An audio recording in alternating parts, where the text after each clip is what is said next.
In this lesson, we're going to go over the geography of the piano, what each one of these notes are, and how to easily identify them.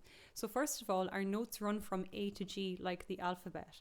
Starting down here, we have A, B, C, D, E, F, G, A, B, C, D, E, F, G, A, B, C, D, E, F, G, A, B, C, D, E, F, G, keeps going, A, B, C, D, E, F, G, A, B, C, D, E, F, G, A, B, C, D, E, F, G, A, B, C.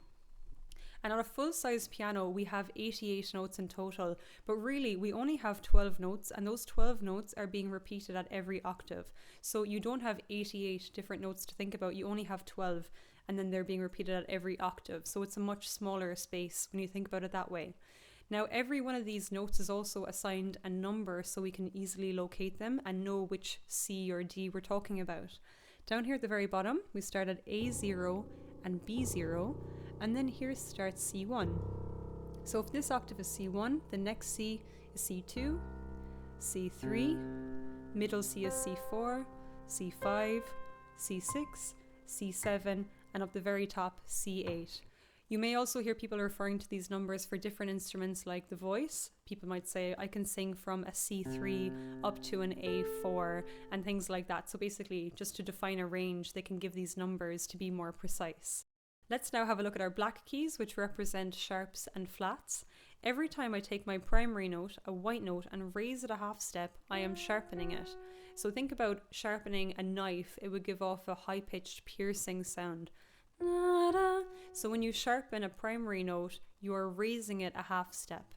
But these notes also double as flats, coming from the different direction. So every time I take a primary note and I flatten it, I go down a half step, I get a flat note. So think about if you were to let the air out of a tire or a balloon, it would flatten in sound. So they are the same thing coming from a different angle. This note here, it is C sharp, it's also D flat. This is E flat, it's D sharp and E flat coming from this way. This note here, F sharp, it is G flat too. Here, G sharp, it is A flat. Here, A sharp, but also B flat. And you might be wondering, why do we even have two of them? It's because sometimes you're playing in sharp keys, sometimes you'll be playing in flat keys, and that will make a little bit more sense later on. A simple exercise I would recommend doing to become comfortable with the whole layout of the piano is simply play in octaves.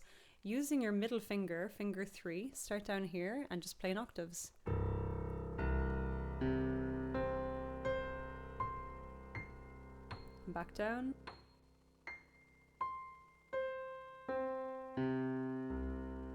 On D.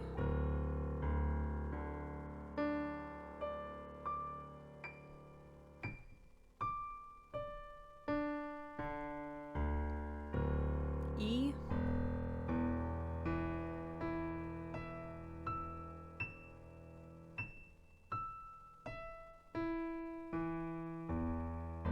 F.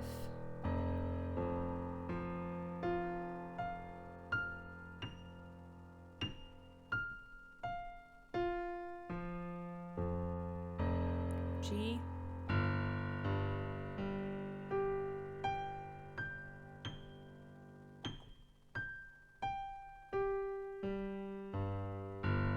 A.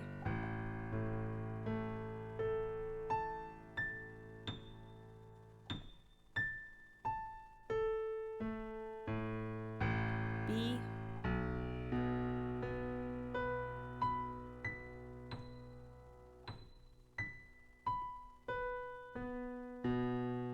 And then you're back to C again.